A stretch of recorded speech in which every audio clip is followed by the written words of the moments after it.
the United States takes seriously that an attack against one is an attack against all.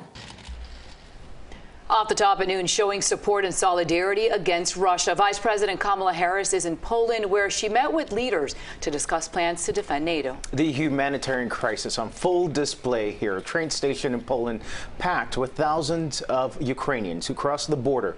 More than 2 million refugees have now escaped their homeland since the Russian invasion. And we're live on air and streaming on the CBS News app on CBS Miami. Good afternoon, everybody. I'm Candace Gibson. And I'm Maribel Rodriguez. The war in Iraq now in its third week with no end in immediate sight. Yeah, today, international condemnation over that Russian strike on a maternity hospital in Ukraine. CBS 4's Natalie Brand is live at the White House with the very latest on this. Natalie.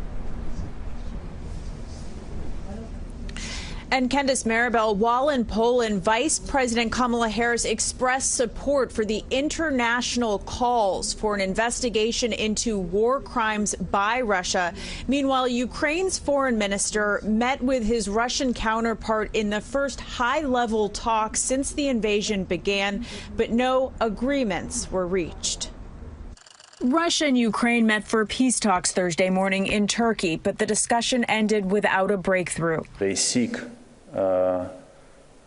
a surrender from Ukraine, but this is not what they are going to get. There is also no immediate progress on establishing a new humanitarian corridor out of Mariupol. That's the city where a maternity ward was struck Wednesday, killing at least 3 people, including a child.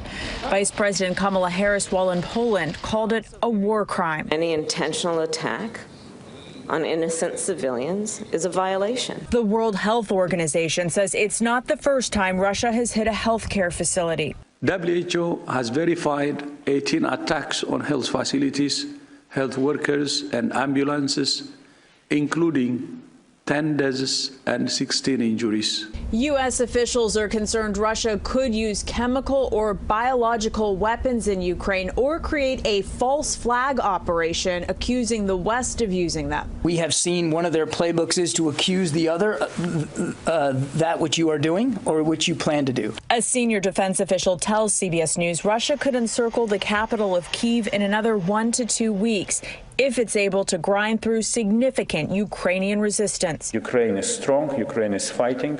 Ukraine made Russian initial plans fail. The U.S. estimates as many as 5,000 to 6,000 Russian forces have already been killed in action,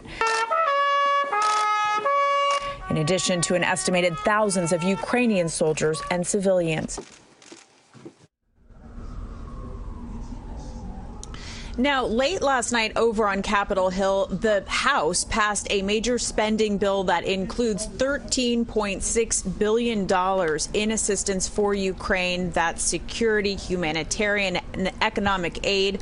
The Senate, it now heads to the Senate, where the Senate Majority Leader is hoping for a vote as early as tonight. Meanwhile, Senator Rubio is among those on the Senate Intelligence Committee hearing from intelligence officials, the top intelligence officials today for what's an annual hearing, but it certainly takes on new important special significance during this period. Senator Rubio calling it the most important worldwide threats hearing in his time in the Senate. Candace. Yeah, Senator Rubio is a co-chair of that committee. Natalie Brand, thank you for that report at the White House.